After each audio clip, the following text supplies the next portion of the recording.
जय हिंद। फिजिक्स के जनक न्यूटन कहलाते हैं। और ये जो फिजिक्स शब्द है ये आइंस्टीन ने दिया था। तो शुरुआत करते हैं तरंग से, वेव से।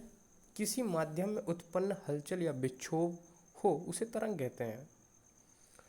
तरंग में कण का स्थानांतरण नहीं होता है, ऊर्जा का स्थानांतरण होता है। तो तरंग के प्रकार के बारे में जानते हैं। Mechanical wave and electromagnetic wave. Mechanical wave वो होती है जिसे माध्यम की कोई आवश्यकता होती है, लेकिन इलेक्ट्रोमैग्नेटिक वेव वो होते हैं जिसे कोई भी आवश्यकता नहीं होती है। ये वैक्यूम में भी चल सकती है जहाँ कोई माध्यम नहीं होता है। उदाहरण के लिए एक्स रे है, गामा रे है, अल्ट्रावायलेट रे है, विजुअल रे है, इंफ्रारेड रे है और रेडियो वेव है। अब मैकेनिकल वेव के बारे में थोड़ी समझ लेते हैं। मैकेनिकल वेव दो प्रकार के होते हैं, transverse wave and longitudinal wave. Transverse wave अनुप्रस्थ तरंगे और लॉन्गिट्यूडनल वेव अनुदैर्ध्य तरंगे। हम डिफरेंस तरीके से समझते हैं। ट्रांसवर्स वेव केवल ठोस व द्रव की ऊपरी सतह पर उत्पन्न कर सकते हैं, लेकिन लॉन्गिट्यूडनल को हम हर जगह उत्पन्न कर सकते हैं, मतलब तीनों माध्यम में। ट्रांसवर्स वेव का उदाहरण प्रकाश तरंग, समुद्र तरंग और लॉन्गिट्यूडनल अनुदैर्ध्य तरंग का उदाहरण ध्वनि तरंग, भूकंप तरंग और स्प्रिंग तरंग। लॉन्गिट्यूडनल वेव रस्सी में उत्पन्न होता है। जब आप किसी एक रस्सी को एक कोने में बांध दें और दूसरे कोनों को लेकर खींचें, तब उसमें ट्रांसवर्स वेव उत्पन्न होता है। प्रकाश तरंग एक अपवाद है जो कि दोनों में है, ट्रांसवर्स में भी है, मतलब मैकेनिकल में भी है, और इलेक्ट्रोमैग्नेटिक में भी आता है। इलेक्ट्रोमैग्नेटिक वेव के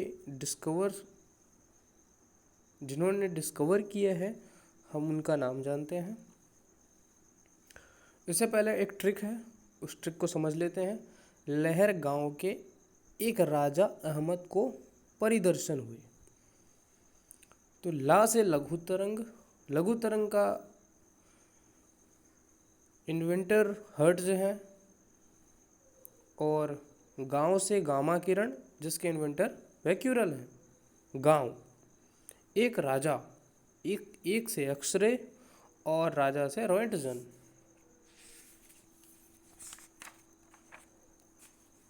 आह से अहमद में आह जो है वो अवरक्त किरणें के लिए है, इंफ्रारेड के लिए।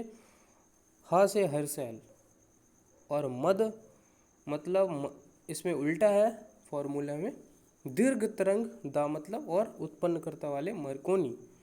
परी परावैग्नीकरण और री से रिटर और दर्शन दृश्य प्रकाश को न्यूटन।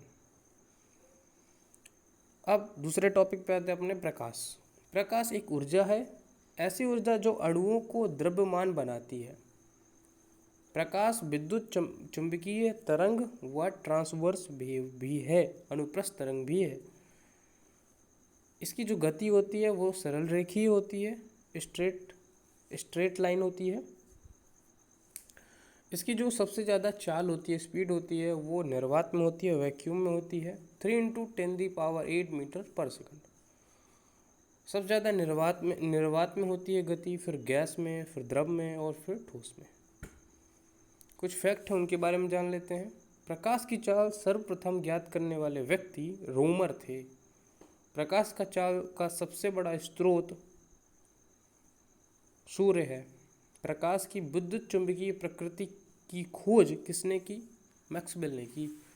प्रकाश की चाल माध्यम के अपवर्तनांक पर निर्भर करती है, मतलब रेफ्रैक्टिव इंडेक्स पर। तो कैसा निर्भर करती है? अगर प्रकाश की चाल ज़्यादा होती है तो अपवर्तनांक रेफ्रैक्टिव इंडेक्स घट जाएगा। रेफ्रैक्टिव इंडेक्स को हम म्यू से सिम्बलाइज्ड करते हैं। चलिए बात करते हैं अब रिफ्लेक्शन की। लाइट का पहला टॉपिक, प्रकाश की किरण का किसी सतह से टकराकर उसी माध्यम में वापस लौटने की घटना को ही हम रिफ्लेक्शन कहते हैं। बोर्ड, दीवार पर लिखा हुआ दिखना, यह एक उदाहरण है रिफ्लेक्शन का। दूसरा उदाहरण, विभिन्न वस्तुओं के रंगों में अंतर कर पाना, ये भी रिफ्लेक्शन का उदाहरण है। दर्पण में प्रतिबिंब का दिखना। चौथा एग्जाम्पल, शुक्र ग्रह का चमकीला दिखना। आप देखते होंगे वीनस ग्रह चमकीला दिखता है और परावर्तन के कारण आयाम व तीव्रता में भी परिवर्तन नजर आता है। अब दूसरा टॉपिक बात करते हैं रेफ्रैक्शन। जब प्रकाश की किरण एक माध्यम से दूसरे माध्यम में जाती है तो वेग में परिवर्तन के कारण अपने पथ से विचलित हो जाती है, उसे कहते हैं रेफ्रैक्शन, अपरावर्तन। इसमें दो प्रकार होते हैं, रेरर मीडियम और डेंसर मीडियम, सघन और विरल। तो इसका उदाहरण है जैसे कि आपने पानी में पेंसिल को डाला तो पेंसिल थोड़ी टेढ़ी दिखेगी। फिर दूसरा उदाहरण है पानी का नींबू में बड़ा दिखना। तीसरा है पानी में सिक्का व मछली का तल के ऊपर दिखना, हालांकि है तो नीचे लेकिन ऊपर दिख रही है। रात्रि में तारों का टिमटिमाना, ये भी रिफ्रैक्शन है। सूर्योदय व सूर्यास्त के समय सूर्य का बड़ा दिखना। फिर सूर्योदय के 6 मिनट पहले तथा सूर्यास्त के 6 मिनट बाद तक दिखना। नेक्स्ट है आँख के दूसरी ओर रखी वस्तु को हिलते हुए नजर आना। हमारे सामने कोई वस्तु रखी है, वो हिलती हुई नजर आ रही है, ये भी रिफ्रैक्शन का कारण ही है। नेक्स्ट पॉइंट है इंटरफेरेंस, व्यतिकरण। साबुन के बुलबुले का चमकीला दिखना। और सेकंड है पानी पर केरोसिन तेल की परत का चमकना। नेक्स्ट पॉइंट है डिफ्रैक्शन ऑफ लाइट, विवर्तन। ध्वनि का एक कमरे से दूसरे कमरे में पहुंचना। और सेकंड एग्जांपल सीडी का चलना। नेक्स्ट टॉपिक है टोटल इंटरनल रिफ्लेक्शन, पूर्ण आंतरिक परिवर्तन, परावर्तन।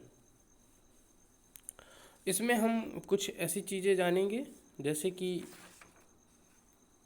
जो इसमें होती है घटना होती है, जैसे कि कौन सी घटना, हीरे का चमकना, ऑप्टिकल फाइबर का चमकना, चटके कांच का चमकना, मृग चमकना मतलब डिजर्ट चमकना, और सड़क का चमकना, सड़क मरीचिका। कुछ मीडियम्स के रिफ्रैक्टिव इंडेक्स की और क्रिटिकल एंगल की बात कर लेते हैं। तो पानी का जो रिफ्रैक्टिव इंडेक्स है वो 1.33 होता है और 48 डिग्री क्रिटिकल एंगल होता है। कांच का रिफ्रैक्टिव इंडेक्स 1.51 होता है और क्रिटिकल एंगल 42 डिग्री होता है।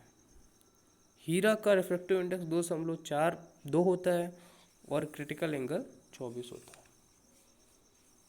अब बात करते हैं स्कैटरिंग की, प्रकीर्णन की। प्रकीर्णन मतलब होता है फैलना, बिखरना। तो इसका जो अध्ययन है, इसके अध्ययन के लिए सीवी रमन को पुरस्कार मिला, नोबेल पुरस्कार। अब स्कैटरिंग के नियम को किसने दिया, एक रेले नाम के साइंटिस्ट थे, उन्होंने दिया। क्या दिया कि अगर स्कैटरिंग बढ़ेगी तो वेवलेंथ घटेगी, इसीलिए scattering is inversely proportional to wavelength. अगर लैम्डा ज़्यादा होता है तो स्कैटरिंग कम हो जाता है, और अगर लैम्डा ज़्यादा कम होता है तो स्कैटरिंग ज़्यादा हो जाता है। स्कैटरिंग के लिए 7 रंग होते हैं जो कि सभी जानते हैं, विबग्योर, बैजानी, हपी नाला। तो स्कैटरिंग का जो एक वैल्यू होती है वो मैक्सिमम रेड है और मिनिमम वायलेट है। तो सबसे ज़्यादा बिखरने वाली जो किरण है वो वायलेट है, और सबसे कम बिखरने वाली जो किरण है वो है किरण नहीं, रंग, लाल। इसके उदाहरण जान लेते हैं। खतरे का निशान लाल रंग का इसीलिए बनाया जाता है क्योंकि उसका बिखराव कम होता है, वो दूर से दिख जाता है। और दूसरा जो है जिसका कम स्कैटरिंग होती है रंग की, वो पीला रंग की। दूसरा एग्जाम्पल आकाश का नीला दिखना। पानी का रिफ्लेक्शन होकर ऊपर जाता है, इस कारण से वो नीला दिखता है। सूर्योदय और सूर्यास्त के समय सूर्य का लाल दिखना, ग्रीन हाउस इफेक्ट का बनना।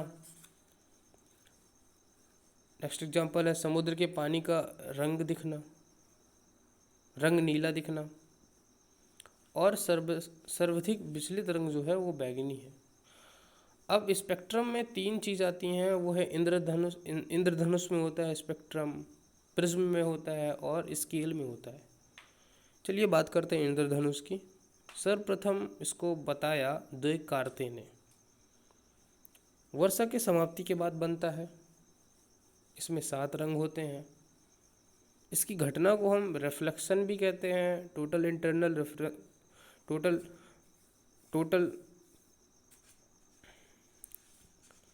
रेफ्रैक्शन भी कहते हैं और रिफ्लेक्शन भी कहते हैं और टोटल इंटरनल रिफ्लेक्शन भी कहते हैं।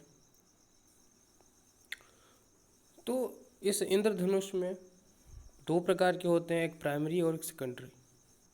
प्राइमरी में 2 बार रिफ्रैक्शन व 1 बार टोटल इंटरनल रिफ्रैक्शन होता है और अधिक चमकीला प्राइमरी ही होता है। सेकेंडरी में 2 बार रिफ्रैक्शन होता है और 2 बार टोटल इंटरनल रिफ्रैक्शन होता है।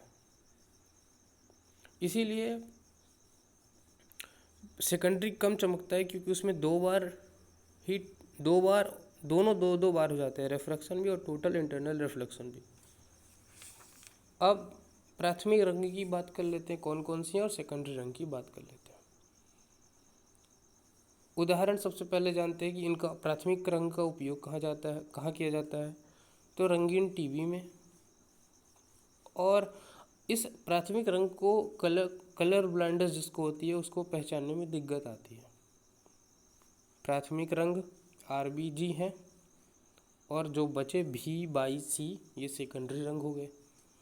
इसीलिए रेड ब्लू से वायलेट बनता है, ब्लू ग्रीन से पीकॉक ब्लू मतलब सियान, और रेड प्लस ग्रीन येलो ये जो है सेकेंडरी कलर है।